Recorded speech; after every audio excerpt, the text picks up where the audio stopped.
Good evening and welcome to Black News, Changing Our Narrative. Welcome to those of you watching at home tonight. Thanks for being here. It's been a big news week, so we're just going to jump right in because we've got a lot to cover. We're saddened to share the passing of a legend, Bishop Loren Mann.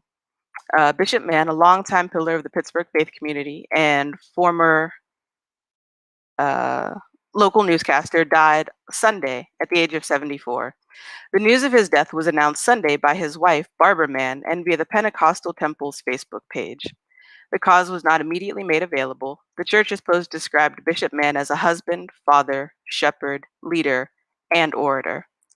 Bishop Mann was born August 8, 1946. He began his journey in the ministry as a teenager and continued to work in that space in some capacity for the rest of his life. He went on to attend the University of Pittsburgh and also held an honorary doctorate from Waynesburg University of Pennsylvania. In 1969, Bishop Mann founded the Pentecostal Temple Church of God in Christ in East Liberty. It had a congregation of only 19 people at first, but today hosts several hundred families. The Pentecostal Temple grew to the point that in 1991, it was able to construct and dedicate a $1.2 million sanctuary. In addition to his commitment to his church and faith, Bishop Mann worked in broadcasting for 21 years and spent more than 20 of them as a newscaster with WPXI. Even after leaving WPXI in 1996, he was able to mix his previous career with his religious passions through his radio station, WGBN AM, the first 24-hour gospel station in the Pittsburgh market. Over the years, Bishop Mann, whose church began with tent revivals in Braddock, sometimes preached at Reverend Wingfield's church. Bishop Mann was an excellent preacher, using everything from humor to his knowledge of Pittsburgh history to illustrate his sermons. Reverend Wingfield also recalled him as an outstanding singer and musician. The last time Bishop Mann preached at Unity, he saw the pipe organ in the balcony and asked if he could try it out. And after the service, he got on the organ and played it, Reverend Wingfield recalled. He loved pipe organs. Our condolences go out to the Mann family and to the community who loved him. Information about services are still forthcoming. Now, last Wednesday, folks got the chance to watch our 4 mayoral candidates in a televised debate hosted by WTAE Action News and the League of Women Voters. For many, it was their first chance to meet the candidates and hear directly from them their plans for Pittsburgh's future. The debate covered several important topics, ranging from economic recovery to the pandemic, to the urgent need for police reform, improving infrastructure around the city, and staunching the flow of students from Pittsburgh public schools to suburban districts. All of the candidates agreed on one thing: change is needed, and soon. But exactly what should change and how? Well, that was some cause for a lively, debate. On the question of police reform, the candidates all shared a common thread that reformation was essential to rebuilding positive relationships between the police and the communities they're tasked with protecting and serving. 24th District Representative and mayoral challenger Ed Gainey stressed the importance of removing problematic officers from duty, stating that we should have no tolerance for racism or homophobia on our force. He pointed out the astonishing discrepancy between the percentage of Black folks in our population versus the number of Black folks arrested, and reiterated his long-held stance that a more community-oriented policing model was essential to restoring faith in the system and reducing extrajudicial fatalities. Incumbent Mayor Peduto put recruitment and training at the forefront of his reform agenda, reminding viewers that Pittsburgh was one of the first 4 cities to introduce implicit bias training for officers. 24-year police force veteran and political newcomer Tony Moreno says the problem must be fixed from the top down, from the mayor to the chief to the officers who serve. He believes good leadership will resolve the issues at hand. He's also received the endorsement of the Fraternal Order of Police Fort Pitt Lodge 1.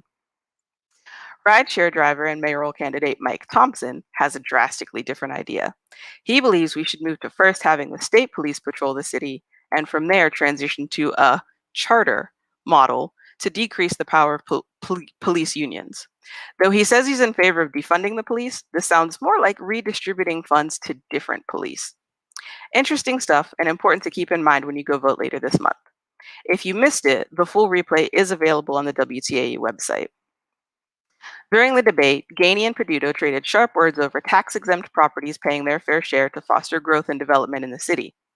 Gainey, who played an important role in the Ravenstall administration, pointed out that Peduto stepped back from a lawsuit over just that issue with UPMC upon taking office 7 years ago.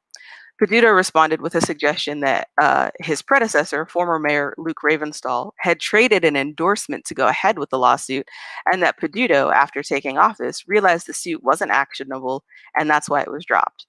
Looking back at articles from 2014, however, there's no indication that the lawsuit was unactionable, and in fact, Peduto is frequently quoted as saying he's taking a leap of faith and partnering with UPMC to develop plans for the healthcare giant to meaningfully contribute to the city which houses it.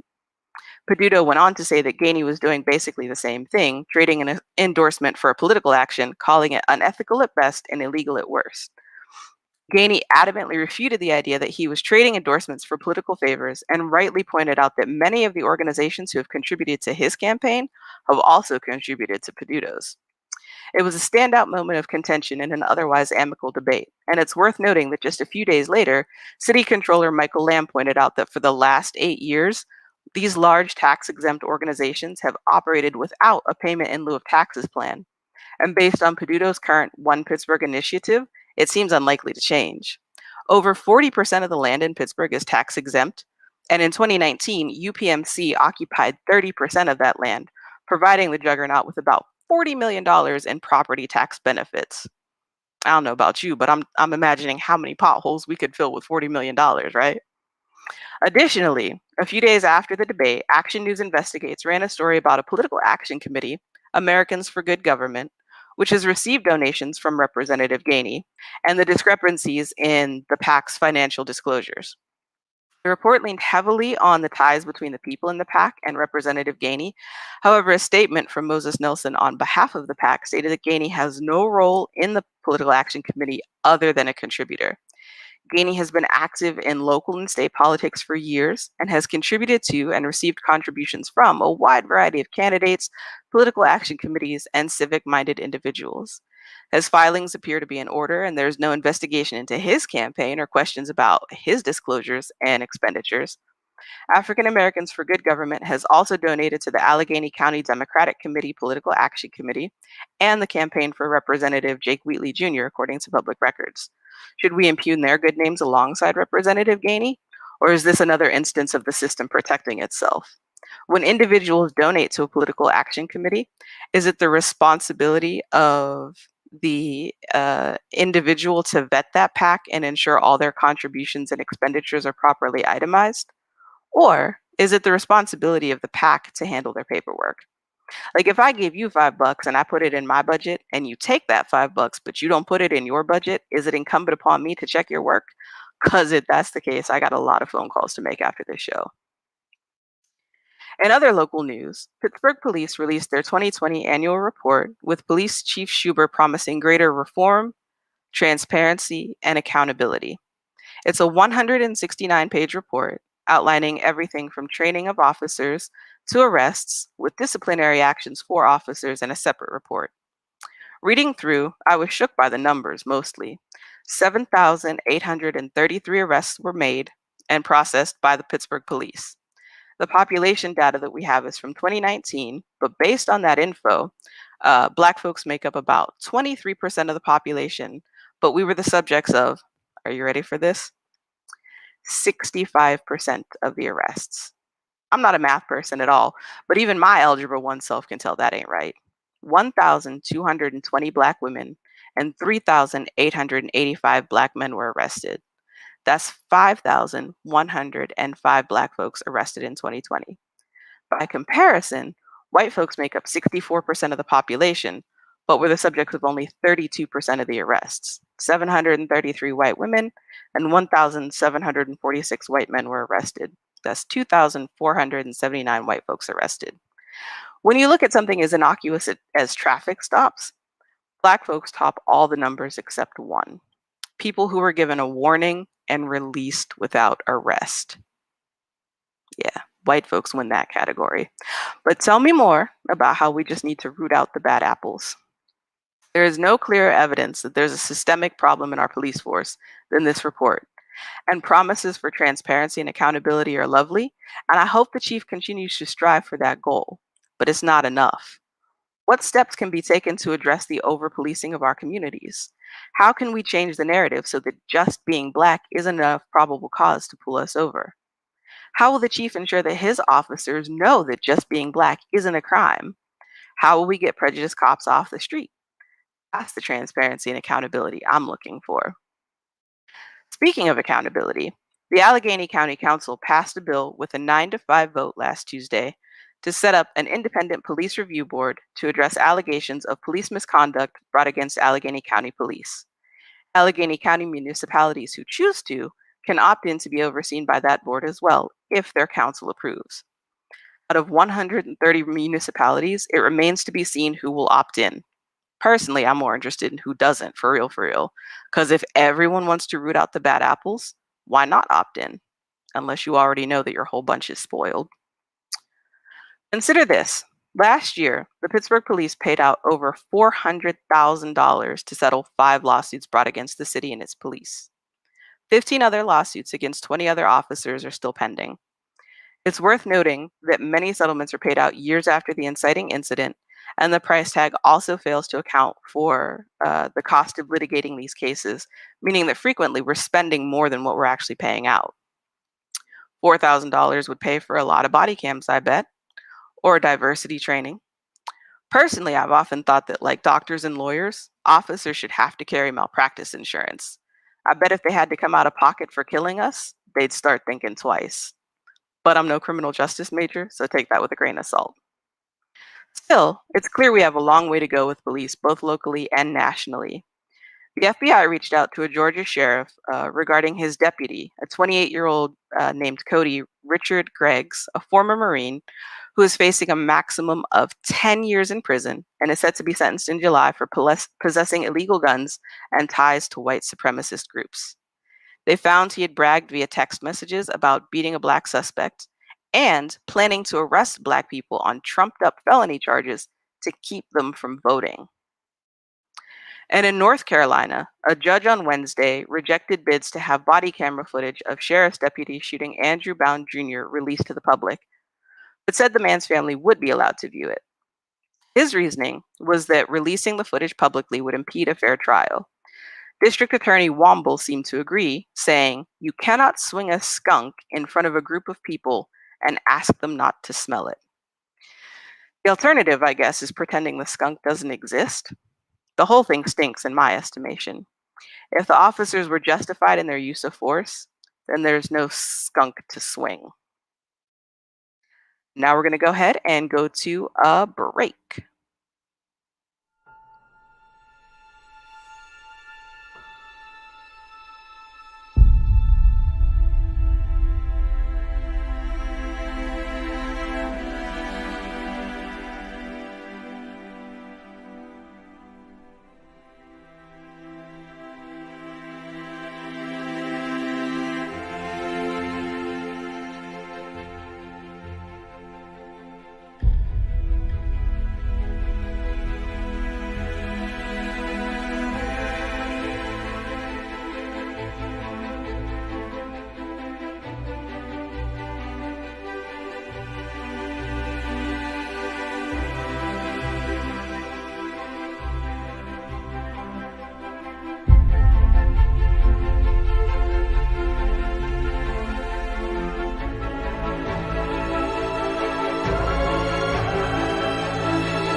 What's up, foodie fam? I'm Curtis Drain. And I'm Melissa Coleman. Owners and operators of Flavor's Famous Street Food, the first and only Chicago-style street food restaurant here in Pittsburgh.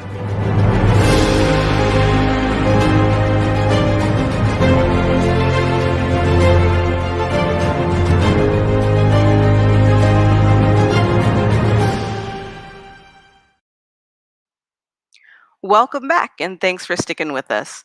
In happier news, Vice President Kamala Harris made history last week, appearing next to Speaker of the House Nancy Pelosi on the dais behind Joe Biden as he delivered a joint congressional address.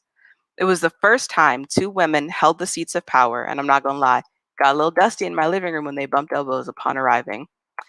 The address itself was a solid, reassuring return to normalcy after 4 years of unpredictable and inflammatory rhetoric from the president. Biden called out white supremacy, stressed the need for meaningful police reform, and the importance of early education. He outlined his policy plans with a focus on healthcare, infrastructure, and education, and his goal of bringing America back to the competitive global stage. He called on Congress to pass the George Floyd Justice in Policing Act and the Equity Act, and to reauthorize the Violence Against Women Act, which he was instrumental in passing the first time around. He called for stronger protections for voting rights, a stark contrast to his predecessor. It wasn't the soaring oration of Obama, but it was heartfelt and genuine. And Ted Cruz slept through part of it because, of course, he did. Probably dreaming of Cancun, am I right? South Carolina Senator Tim Scott delivered the Republican rebuttal, which was standard conservative talking points rehashed for the most part, and probably wouldn't have garnered any headlines at all until he made the bold claim that America is not a racist country. Having lived here my whole life, I have to wonder how he managed to deliver that line with a straight face, especially considering he's detailed his own experiences being racially profiled. But even ignoring the fact that under the original Constitution, he'd only be considered 3/5 of a man, America was literally built on racism, has thrived on racism, and continues to stew in its own racist juices. Failing to address the issue doesn't make the issue go away. If I ignore my electric bill, doesn't mean I don't have to pay it. America has long ignored the cost of racism across all aspects of life in this country, and the bill is about to come due. And we're going to go ahead and take another break.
with some good news. Amanda Finnegan, a Brooklyn native and a longtime educator, will become head of the upper school at the Ellis School, the all girls college preparatory school in Shadyside. She will lead students in grades 9 through 12. The Ellis School is 38% students of color, and Finnegan is committed to fostering an environment of diversity and inclusion. We're rooting for her and her students. Is the University of Pittsburgh finally going to enter the 21st century and get a dedicated LGBTQIA student center? Tyler Viljasti, Pitt Jr. and Vice President and Chief of Cabinet of the student government, certainly hopes so. He wishes there'd been a space like that for him during his coming out process, a physical space to go for support, resources, and a sense of community. It's true that Pitt has many programs and courses available for LGBTQIA students and resources available through student health initiatives, but it's one of the only large universities without a dedicated space for queer students, and the current student body is mobilizing to see that changed. We'll follow this and update you as it develops. In other rainbow news, the Pittsburgh Council introduced legislation to help LGBTQIA businesses. Under legislation introduced last Tuesday by City Council members Erica Strasburger and Bruce Kraus, LGBTQIA businesses would soon be able to register on the city's Beacon website, which would make them aware of bid opportunities they might have with the city, and it would also allow them to take part in trainings under the city's Disadvantaged Business Enterprises program. Now, let's see what's gonna move and groove with Lexi in arts and activism. Hey, Hello Lexi, there. how's it going? It's going pretty well. How are you? I'm doing well, thanks. Tell us what's up. Alrighty. Aloha, all my beautiful kings and queens, and welcome to Arts and Activism, where we move with the groove. As always, thank you for tuning in to Black News, Changing Our Narrative. Switching it up and changing the norm is how we move with the groove. You'll be able to tune into entertainment. You'll be able to tune into entertainment and the crazy isms in activism. So let's groove to this move. I'll start and or end with some arts and entertainment before we get into business with activism. We clearly can't have moments to breathe in today's world, but we can always look at what's good in the hood while reconstructing America's dungeon. Let's groove to Michael B. Jordan's new film, Without Remorse. Woo, woo, woo. He plays a Navy SEAL, John Clark, who uncovers an international conspiracy while getting justice for his pregnant wife. And let me tell you, I held my breath so many times. First off, he's a Black, soon to be father. Point one. He's in a healthy relationship. Point two. The action scenes were pretty dope, and the flow of the movie was nice, not too rushed. A bit of a plot twist and moments of wondering who to trust, but it's definitely worth a movie night. Speaking of Netflix and no chill, apparently there's a new show called Them that has people shaken up by the Black trauma to the point that some don't even finish the season, let alone the first episode. If you're not in the right mindset, tread lightly while tuning in. I don't know what it is, but there's a bunch of movies and shows displaying what Black people have to go through and went through as if real life isn't traumatizing enough. It's like they want to rub our noses only in the side of history when schools won't even teach one page of Black history to suburban children, let alone public schools. But they will highlight Black history in a month of February, but not year round. Make it make sense. And then do the pushing of those movies and shows and the representation section. Can we normalize more Black girl trip movies or super talented Black versions of Grays or even TV shows where we just dwell without the negative connotations or where we are Black characters that stay themselves throughout the whole movie? Come on now, let's move on over to some active isms. We're stuck in a pandemic and a continual race war. Talk about a double homie. Can you believe they finally charged Ahmaud Arbery's killers after how long? The three men were being charged with hate crime, malice murder, aggravated assault, kidnapping, and much more. Took them long enough, right? It seems like our system is trying to lead by example after the Chauvin, oops, I mean murderer's verdict. Look at them finally doing their jobs. And no, don't give yourself a pat on the back, especially when you're getting paid to do a job you aren't fulfilling. There's still work to be done.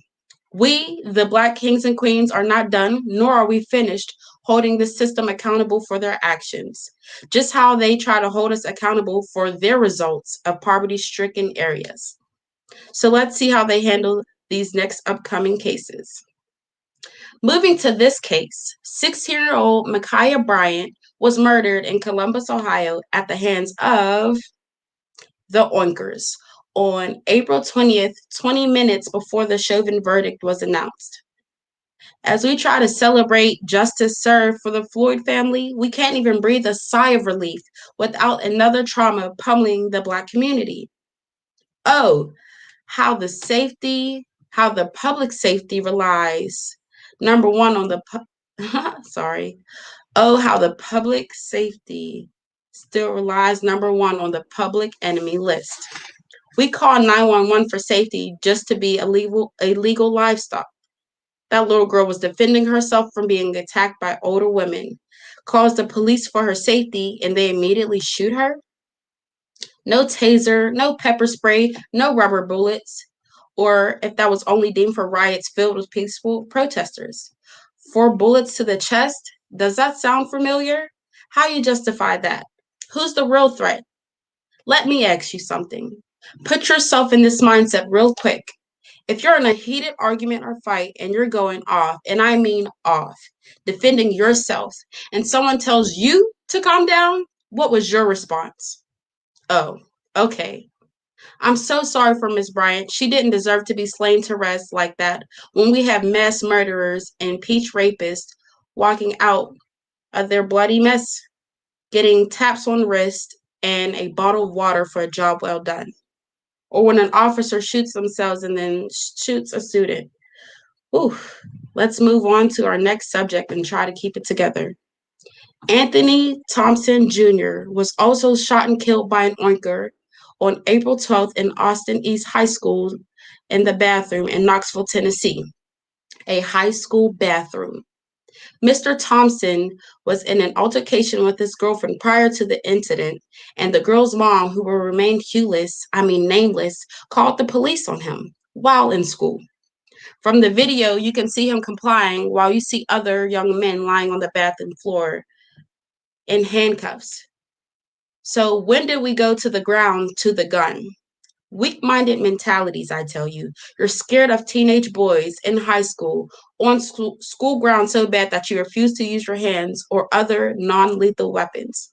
And then you have these peach people who will call the cops on Black people knowing exactly how it could go down. Then they feel pitiful, full of alligator tears when the blood is on their hands. Stop that, respectfully. You know exactly what you were doing. Just like the lady who called the police on us protesting the Burger King for disrespecting and calling the cops on Miss Michelle Kinney, Antoine Rose's second's mom, when you knew exactly what happened to her son. Make it make sense. They say they stand with us and support us, but support calling the very people with badges for their defense. Whose side are you really on? What really burns me is that I had a family member that attended Austin East High School in Tennessee. That could have easily been my family. What burns me is that my brother could have been Anthony Thompson Jr. What hurts me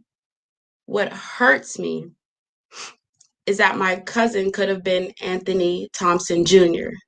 My dad, my uncles could have been any of the victims at the trigger fingers of those mentally unstable people that they keep giving legal guns to. Whew. Now, I don't know about you, but it seems like they're teaching de-escalation training the same way they teach an all-inclusive history course in the most or more fortunate schools. Do we have to sit in a class or two to teach these oinkers how to communicate? Might be time to schedule a Zoom meeting, or are you capable of handling Black people the way you handle mentally unstable mass shooters? I guess not. Also, that I just tuned into. If you were aware of the East Liberty protest that occurred last year, a police officer filed charges against a protester, Alex Harrell, who lost his eye during a 2020 Black Lives Matter demonstration after police shot him with rubber bullets. The protester says the same officer accosted him during the preliminary hearing. Now. See, with this being said, he was shot in the head with a rubber bullet and lost his eye, and they're still tormenting this young man in court. And he's not even of the Hewless. So it just shows how we keep going backwards and forwards. No matter what side they're on, they keep targeting us. Ugh, but all right, let's tune into this weekly challenge. It's been very challenging to stay uplifted these past couple of weeks. So let's train our minds to think positive. Let's challenge ourselves to push ourselves to be great. Have you tried positive affirmations? Did you look in the mirror and smile and share kind words with you? How about booking that vacation you've been planning for months? Try that new recipe you've been saving. Why wait? Treat yourself now because there may not be a tomorrow. Treat yourself, never cheat yourself. Can you move to that groove? I guess we'll find out next week. Make sure you're following COVID-19 restrictions, social distance, mask, and shield up. Wash those hands and enjoy this long overdue weather to shake off that seasonal depression. Peace out. All right. Thanks for that, Lexi. Appreciate it. Now, let's see what's happening in the hood with Kim. Kim, welcome, and what do you have for us this week? Hello, everyone, and thank you, Jamie. That was very interesting, Lexi. What I have for this week is if you're a Hazelwood resident or if you would like to go on a grand tour with Hazelwood, at Hazelwood. Hazelwood is having a Green Plaza grand opening and walking tour. This is on May 8th at 10 o'clock to 1 o'clock. It's free to the public. All you have to do is register on Eventbrite. So it's www.eventbrite.com, or you can head on over to 4734 2nd Avenue, 15207 in Hazelwood. They're going to have games, treats, and so much more. We all know that there's a lot of candidates that's running on May 18th for the primary. We have the sheriffs running. We also have the Pittsburgh School Board candidates that are running for Districts 2 and Districts 4. It will be on Facebook Live at LWVP PGH. For any information that you may need, you can contact bpet.pittsburgh@gmail.com /voterservice@lwvpgh.org. And this will be moderated by Shandy Chapman of WTAE TV. We have some more candidates that's coming up. We have Tiffany Sizemore and Alyssa Cohen. They're running for Court of Common Pleas judges. They're going to have conversations about the importance of holistic representation, meaningful services, and how judges can help our children thrive as opposed to being pushed deeper into the system. Please RSVP at https://rebound.ly/meet Alyssa and Tiffany. This will be tomorrow at 6 o'clock, and it's also online for free. If you have any teenagers and you are trying to get them ready for the workforce, well, we have a Learn and Earn 2021. There's 3 ways to apply. You can either contact Learn and Earn at bloomfield.garfield.org, or you can give them a call at 412-441-9833, extensions 124 or 125. They're also having an event for this, which you can fill out applications. It's called a pizza and paychecks application event. That is being held on May 5th, as well as May 12th Now, there's limited spots available, and you have to RSVP to register. You can also register, go online and fill out the applications at www.jobsforsummer.org. We all heard of CC Winans. Well, on Saturday, May 8th, from 7-Eleven, our sister is going live stream from Hampton. It's a Facebook Live, and it's an evening for Thanksgiving. And we all have a lot to be thankful for during this COVID. Also, if you have a record, well, there is a free virtual expungement clinic. This is being held on Saturday, May 15th from 9 o'clock to 12:30 p.m. This is a free online event. You can go online at fbcglenarden.org. This is a free time to learn some information of how to get rid of your record or expunge your record. And last but not least, today is the last day to register to vote. If you have any friends or family members, co-workers, and if they're not registered to vote, tell them today's the last day. Today, Monday, May 3rd, the last day to register to vote. On May 11th is the last day to apply for a mail-in or civilian absentee ballot. Of course, May 18th is the primary, and also all civilian absentee ballots and mail-in voted ballots are due at the County Board of Elections at 8 o'clock p.m. And folks, please, if you want to see change, please vote on May 18th. We have a lot of people running for judges. We have a lot of people running for mayor. And this time, as your voice can be heard at all elections, get your vote on, y'all. That's all I have for you this week, and I'll see you next Monday at 7 o'clock. All right. Thanks for that, Kim. And you're absolutely right. Definitely get your vote on. Yes. Now, we're going to take a quick break, and I suggest you gird your loins and smoke them if you got them, because when we come back, we're going to be grinding the axe with Christina Springer, and I promise you don't want to miss that.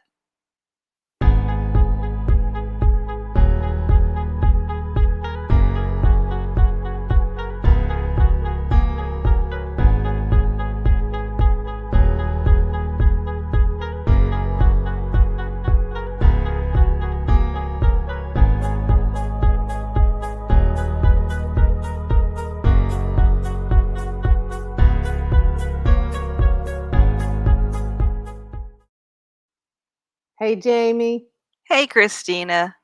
All right, let them have it. Okay, thank you.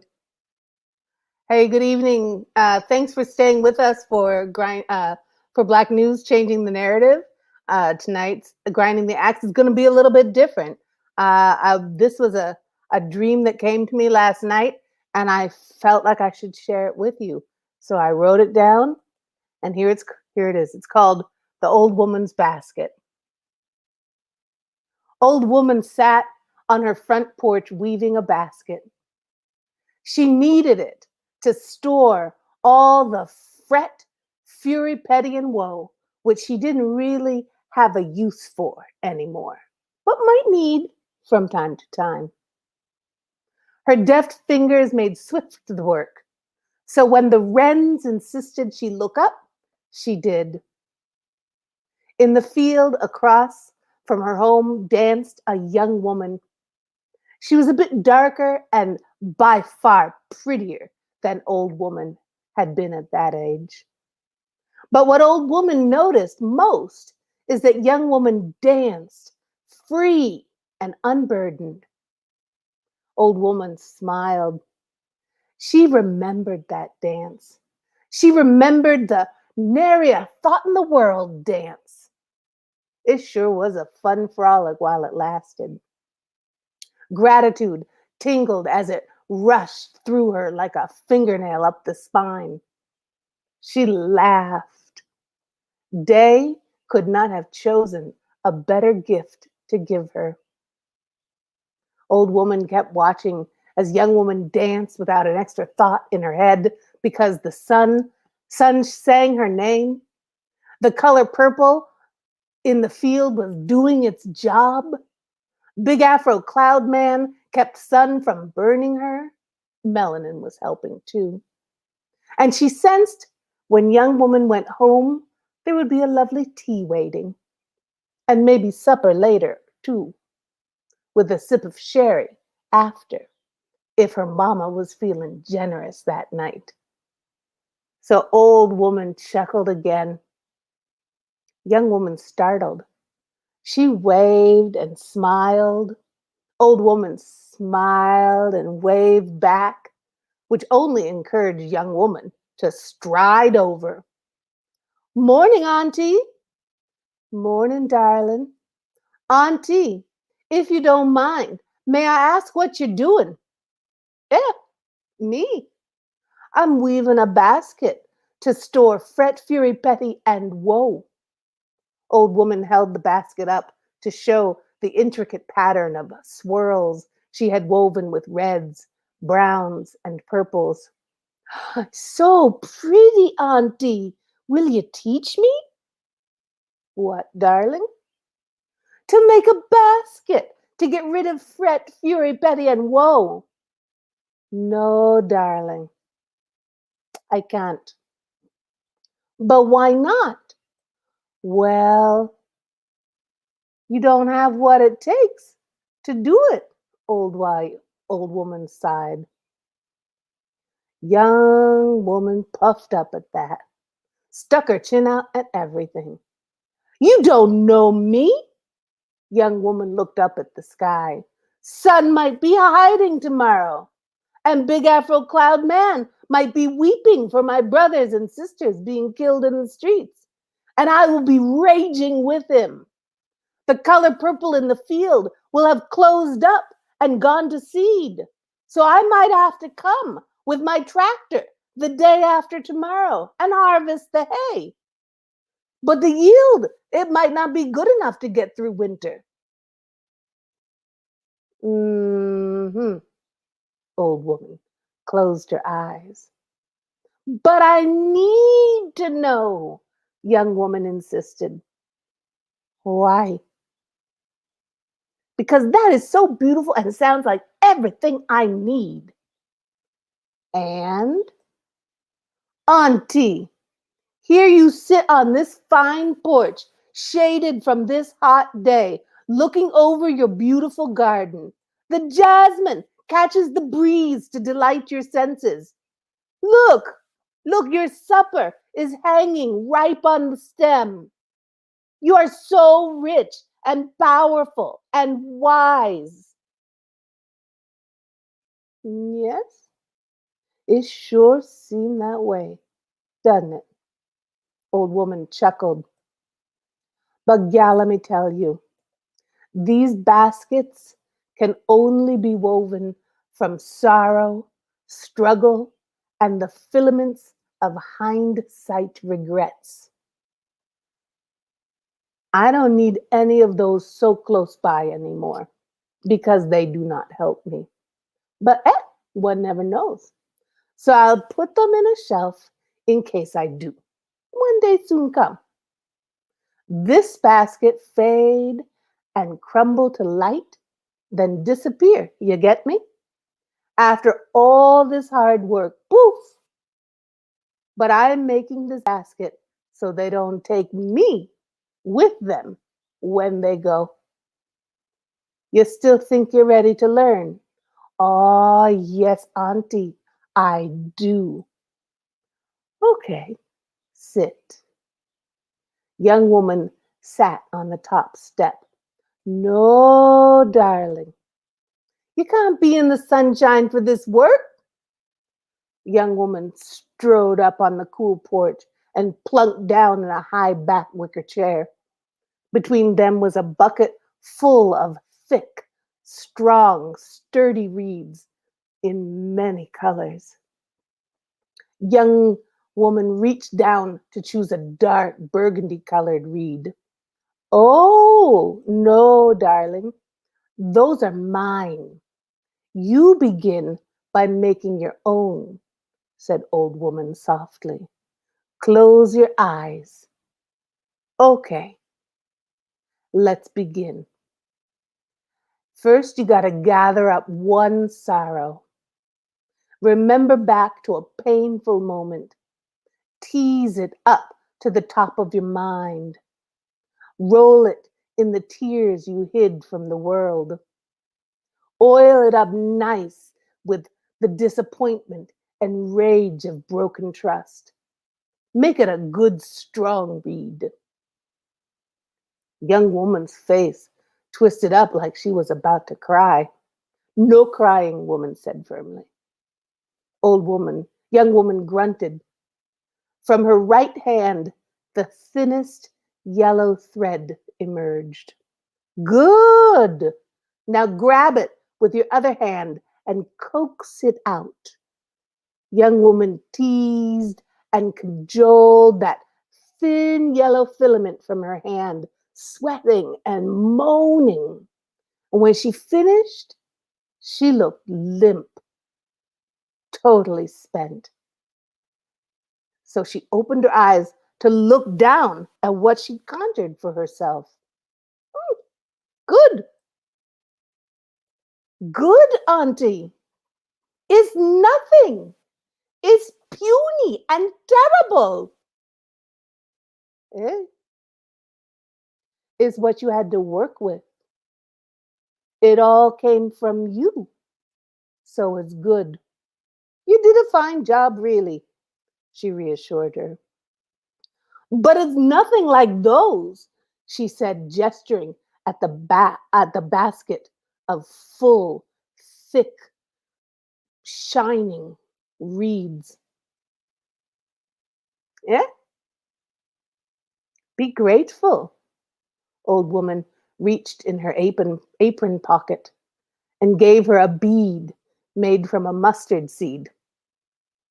Here, child, take this. Put it on that thread. Wear it around your neck. Live your best life. Remember today and pray for only a very small basket when you get old. The axe is sharp. Go cut some firewood. And we're back to Jamie.